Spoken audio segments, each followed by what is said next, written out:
वास्तविकता ये है कि भूपेश बघेल जी पूरे प्रदेश के नेता है, पूरे देश के नेता बन चुके हैं वो। सिर्फ भूपेश सरकार ने बहुत काम किए हैं। गोधन न्याय योजना की है, नरवा घरों बहुत यानी किसान न्याय योजना है। कोई भी नेता या कोई भी पार्टी सभी को संतुष्ट नहीं कर सकती है। छत्तीसगढ़ के सबसे बड़े प्लेटफॉर्म छत्तीसगढ़ तक में आपका स्वागत है। इस समय मैं हूं रायपुर के कांग्रेस कार्यालय में और यहां पर हम कांग्रेस कार्यकर्ताओं से बात करेंगे। आइए हम बात करते हैं उनसे। ये जो कार्यकर्ता जो अपना बयानबाजी कर रहे हैं, हकीकत में देखा जाए तो वो अपने मन की कोई खींच निकाल रहे हैं। ये वास्तविकता नहीं है। वास्तविकता ये है कि भूपेश बघेल जी पूरे प्रदेश के नेता है, पूरे देश के नेता बन चुके हैं वो। और उनके लिए राजनांदगांव सीट जो है कोई बहुत बड़ी मायने रखते, वो चाहे तो कहीं से भी लड़के चुनाव जीत सकते हैं। किस प्रकार की तैयारी चल रही है अभी कांग्रेस में? कांग्रेस में संगठनात्मक की बैठक तो बहुत अच्छी चल रही है। हर जगह कैंडिडेट जितने डिक्लेयर हो चुके हैं उन लोग बैठक कर रहे हैं और हम सभी राजीव भवन से लेकर रायपुर कांग्रेस भवन और ब्लॉक लेवल में भी सारी बैठकें चल रही है। और खुद लोकसभा के जो हमारे प्रत्याशी है वो खुद सारी बैठकों को देख रहे हैं, खुद कर रहे हैं और मॉनिटरिंग कर रहे हैं। कुछ लोगों का कहना यह है कि 5 साल में भूपेश सरकार ने कुछ नहीं किया है, सिर्फ वादे किए हैं और भूतपूरी हुई है। नहीं, निश्चित रूप से भूपेश सरकार ने बहुत काम किए हैं। गोधन न्याय योजना की है, नरवा घरों बहुत यानी किसान न्याय योजना है। तो भूपेश सरकार की तो उपलब्धियां ही है, ऐसी बात नहीं कि नहीं है। कौन से नहीं आए उन्होंने? अब मैंने आत्मनिर्भर स्कूल बनाया उन्होंने, सब बहुत सारी योजना है। क्या योजना है? क्या लोगों का ये कहना है और कांग्रेस के कुछ पुराने लीडर भी बोल रहे हैं कि भूपेश सरकार ने कुछ नहीं किया, लोगों को छलावा। नहीं, गलत बात है। ये जो बोल रहे हो अच्छी बात नहीं बोल रहे हैं। भूपेश उस समय सरकार तो थी ना, 5 साल पूरी चलाई है, कौन विरोध किया? उस समय तो कोई विरोध नहीं किया। ये खींच है लोगों की और कुछ नहीं। जो वादे किए वो पूरे नहीं किए। नहीं, पूरे हुए हैं, पूरे हुए हैं। क्या लगता है कि आपको कि कांग्रेस के पुराने लीडर बोल रहे हैं कि भूपेश बघेल को टिकट नहीं मिलना चाहिए? क्या लगता है? नहीं, वो गलत बोल रहे हो लोग। भूपेश बघेल तो प्रदेश का जाना पहचाना नेता है, छत्तीसगढ़ का के लोग उसको मानते हैं और उसको टिकट मिलना चाहिए। वो गलत बोल रहे हैं लोग। अब कार्यकर्ताओं की भावनाएं हैं, वो अपने अपने ढंग से, उनको वहाँ पर नहीं बोलना था, पार्टी की मीटिंग में बैठक में बोलना था, जनसभा में या वहाँ जाके नहीं बोलना चाहिए। देखिए इतने सारे कार्यकर्ता हैं, हर कार्यकर्ता की कोई भी नेता या कोई भी पार्टी सभी को संतुष्ट नहीं कर सकती है। अब कुछ बात हुई होगी, उन्होंने ऐसा बोल दिया है, लेकिन भूपेश बघेल सर्वमान्य नेता है छत्तीसगढ़ के। भाई प्रदेश के अध्यक्ष भी रहे, मुख्यमंत्री भी रहे और 5 साल के शासनकाल में ग्रामीण अंचल में काफी डेवलपमेंट के काम हुए हैं। अब वो तो ऐसा है, कुछ योजनाएं बीजेपी लाई, महतारी बंधन योजना, और धीरे धीरे उन्होंने फॉर्म भरवा लिया, जिसके कारण से ये सत्ता परिवर्तन हुआ है। ऐसे कोई खास बात नहीं। हमारी भी गारंटी आ रही है, राहुल गांधी जी, कांग्रेस पार्टी ने जो गारंटी दिया है, हर गरीब महिला को 1 लाख रुपए साल में दिए जाएंगे, तो हमारी भी गारंटी आ रही है। हम भी उसमें घर घर तक पहुंचाने में काम कर रहे हैं। मंच पर आकर के कार्यकर्ता विरोध कर रहे हैं भूपेश बघेल का कि वो स्थायी निवासी नहीं है, उनको टिकट नहीं मिलना चाहिए। निवासी क्या, लोकसभा में तो पूरे देश में कोई कहीं से भी लड़ सकता है, ऐसा कोई दिक्कत ही नहीं है। उसका आधार होना चाहिए। हमारे वहाँ 5-5 विधायक है कांग्रेस पार्टी के। भूपेश बघेल को कौन नहीं जानता है? ये तो वैसा है, भारतीय जनता पार्टी के षड्यंत्र है, उनके द्वारा ये सब करवाया जा रहा है। क्या लगता है कि आपको लोकसभा में कितनी सीटें मिलेगी कांग्रेस को? विधानसभा में तो चुनाव हार गए हैं, लोकसभा की क्या है? देखिए, विधानसभा का समीकरण अलग था, लोकसभा का समीकरण अलग है। अभी लोग समझने लगे कि ये झूठे वादे, झूठे जुमले अब जनता समझ गई है। अब छत्तीसगढ़ से लगभग हमारा मानना है कि 6 से 7 सीट कांग्रेस को यहाँ पर मिलेगी। लेकिन विरोध कर रहे हैं कांग्रेस के कार्यकर्ता ही विरोध कर रहे हैं। देखो, ये कांग्रेस के कार्यकर्ता वो लोग हैं जो जयचंद है कांग्रेस के, जो भाजपा के लोग हैं, इनसे करवा रहे हैं। ये चुनाव में ऐसा छोटा मोटा होते रहता है, लोगों उनके द्वारा ये षड्यंत्र किया जा रहा है। ऐसे जैसे रायपुर लोकसभा में चुनाव शुरू होने से पहले विपक्ष ने हल्ला उड़ा दिया था कि चुनाव नहीं लड़ रहे, टिकट वापस करने से, जो पूरी झूठी कहानी थी। तो ये इसी प्रकार ये कहानी भी वैसे ही है, उनके द्वारा प्रोजेक्ट किया वो कहानी है। आरोप लगाए जा रहे हैं कि भूपेश बघेल के सहयोगी तो बहुत जेल में है अभी तक, उनको उन्हीं की वजह से वो जेल में बदल रहे हैं।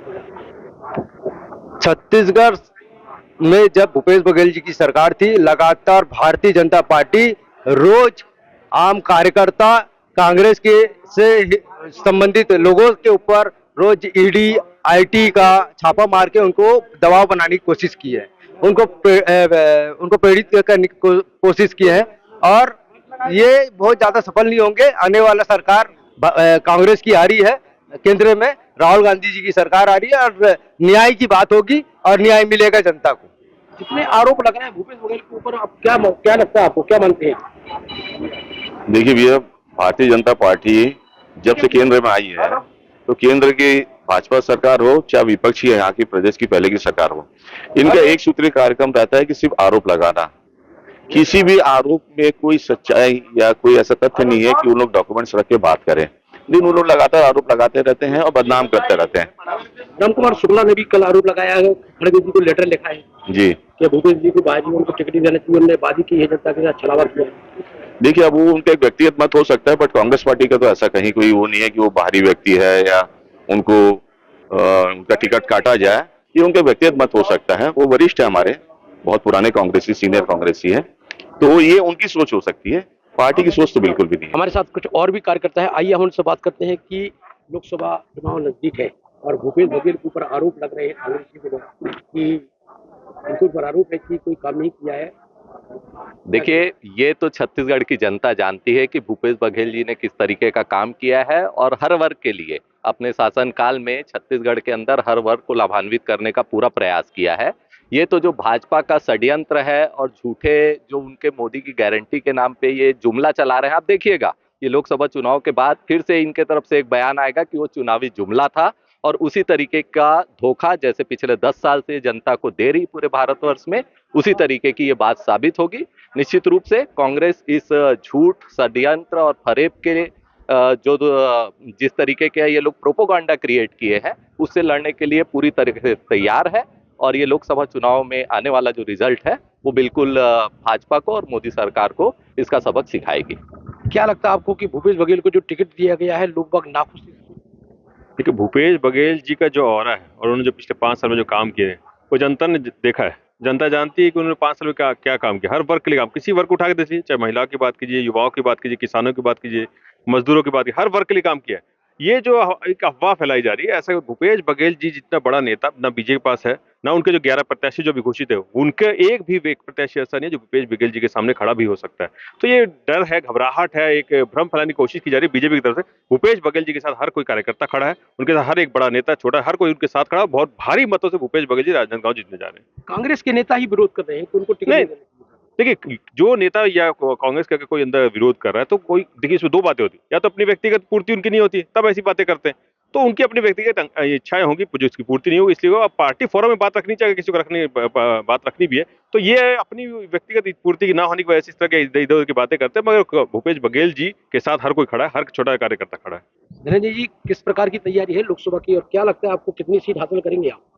देखिए, छत्तीसगढ़ में जो 11 लोकसभा सीटें हैं, उसको लेकर कांग्रेस पार्टी एक मजबूत रणनीति के साथ अपने कार्यकर्ताओं, अपने नेताओं के दम पर, और कांग्रेस की सरकार ने जो बीते 5 वर्ष में इस प्रदेश को खुशहाल करने के लिए किया है, चाहे किसानों को धान के 25 रुपये देना हो, किसानों को कर्ज माफी की बात कर ले, हम 2 रुपये में गोबर खरीदी की बात कर ले, या इस प्रदेश के 44 लाख उपभोक्ताओं को बिजली बिल हाफ की सुविधा प्रदान की जा रही है, युवाओं को रोजगार दिया गया है, बेरोजगारी भत्ता दी गई है, और छत्तीसगढ़ कला, संस्कृति, कल्चर जो है, परंपरा, तीज त्योहार, उनको जो विश्व में कला पहचान दिलाया गया है, और छत्तीसगढ़ियावाद की जो बात यहाँ पे चल रही थी, निश्चित तौर पर इन 5 साल के काम की बदौलत और कार्यकर्ताओं की मेहनत से हम पूरे प्रदेश में भारतीय जनता पार्टी से ज़्यादा सीट जीतेंगे, और पूरे प्रदेश में और साथ में देश में एक परिवर्तन की लहर चल रही है। आज नरेंद्र मोदी जी अपने 10 साल के क्या काम बताने की स्थिति में नहीं है, और कांग्रेस पर हमेशा की तरह भाजपा के नेता दोषारोपण करके, कांग्रेस के नेताओं के खिलाफ शब्द करके और बेबुनियाद आरोप लगाकर वो जनता के बीच जाना चाहते हैं और जनता के मूल समस्याओं से ध्यान भटकाना चाहते हैं। तो हमारे पास ढेर सारे काम, हमारी सरकार के काम है। हमारे 70 साल में जो कांग्रेस सरकार ने इस देश के लिए किया था वो काम है, 5 साल में प्रदेश में काम किया है, और नरेंद्र मोदी 10 साल में जो देश को बर्बाद करने का काम किया है, वो उनकी बुराइयां भी हमारे पास में, जनता से वादा खिलाफी हमारे पास में। और ऐसा कोई घर इस देश में नहीं बचा है जहाँ नरेंद्र मोदी निर्मित महंगाई का प्रकोप ना दिख रहा हो। हर वर्ग में हाथ में बेरोजगारी दिख रहा है। तो बहुत सारे हमारे पास मुद्दे भी हैं, हमारी योजनाएं भी हैं, और अगर हमारी सरकार अगर आती है तो हम किस प्रकार से किसानों को डेवलप करेंगे, युवाओं के लिए रोजगार की हम बात कर रहे हैं, महिलाओं के डेवलपमेंट की बात करें, हमने महिलाओं को 1 लाख रुपए सालाना देने का गारंटी अभी इस चुनाव में हमने दिया है, किसानों को एमएसपी की गारंटी दिया है, युवाओं को 30 लाख पद पर भर्ती की गारंटी दिया है। और देखेंगे आप जहाँ पे श्रमिक जो भाई हमारे हैं, उनको हमने राष्ट्रीय स्तर पर जो श्रम में परिवर्तन करने की बात कही, 400 रुपये प्रतिदिन का वेतन होगा, उस मनरेगा में काम करने वाले साथी भी शामिल है, उनको भी 400 रुपये मनरेगा के माध्यम से मिलेगा। तो ये बहुत सारे गारंटी लेकर हम जा रहे हैं, तो निश्चित परिवर्तन की लहर दिख रही है, भाजपा तक घबराई हुई है। क्या लगता है आपको, केंद्र में कांग्रेस की सरकार बनती है और 1 लाख रुपए महिलाओं को देने का वादा किया है, क्या कहेंगे आप? शत-प्रतिशत कांग्रेस का एक नारा रहा है कि महिला आधी आबादी पूरा हक, और प्रियंका गांधी जी का भी यह नारा रहा है कि लड़की हूँ लड़ सकती हूँ। इसी प्रोपेगेंडा के साथ हम लोग संघर्ष करते हुए नजर आ रहे हैं। और दूसरी बात, गांधी जी ने यह कहा है कि उचित साध्य की प्राप्ति हेतु साधक एवं संसाधन का पवित्र होना अति अनिवार्य है। उसी रास्ते पर तो भूपेश बघेल जी कर चल रहे हैं। और चूंकि ये गोडसेवादी हैं, ये सावरकरवादी हैं, तो इनका भ्रमवाद की राजनीति करने का इनका पुराना इतिहास रहा है। तो जाकी जाही भावना जैसी, प्रभु मूरत देखी तिन जैसी, उनकी भावना वैसी है, वो वैसा काम कर रहे हैं। हमारी भावना लोकतंत्र को बचाने की है, हमारी भावना महिलाओं को सशक्त करने की है, हमारी भावना किसानों को अव्वल दर्जे का काम देने की है, हमारी भावना मजदूरों को मुख्य धारा देने की है। तभी तो अनेकता में एकता ऐसे हिंदुस्तान की विशेषता वाला देश हमारा बनता है। यह भारत की मूल भावना है, यह हिंदुस्तान की मूल भावना है। इस मूल भावना से आज तक इस बीच के साथ जो जो खेला है, उस भारत की तासीर ने उसको उगल कर फेंका है। और बीजेपी आने वाले समय में इसी जो पिछले 10 साल से प्रोपेगेंडा रचते हुए काम करते हुए नजर आ रही है, ऐसे ही जो मध्य प्रदेश, छत्तीसगढ़, बाकी अन्य राज्यों की जो जनता है, उनको उखाड़ फेंकेगी। और फिर से जो नए हिंदुस्तान में एक नए कांग्रेस की सरकार गढ़ेगी, जिसमें भूपेश बघेल जी, माननीय भूपेश बघेल जी का जो युग पुरुष हैं, उनका एक अपने आप में समायोजन और योगदान रहेगा। और भी कार्यकर्ता हम भाई ये करते हैं, भूपेश जी जीत हासिल करेंगे। 100% जीत हासिल करेंगे। कितनी सीट आएगी कांग्रेस की? कांग्रेस की अभी पिछले बार 2 सीटें थी, इसमें हम लोग और गेन कर रहे हैं। लगभग 5 से 7 सीट हमारी आएंगी इस बार। केंद्र में सरकार बनेगी आपकी? केंद्र में भी सरकार बनेगी, छत्तीसगढ़ में भी हमारी सीटें बढ़ेंगी और देश में भी हमारी सीटें बढ़ेंगी। ये थे कांग्रेस के कार्यकर्ता, जिनका कहना यह है कि हम छत्तीसगढ़ में सबसे ज्यादा सीट लाएंगे और केंद्र में कांग्रेस की सरकार बनाएंगे। रायपुर से महेंद्र नामदेव, छत्तीसगढ़ तक के लिए।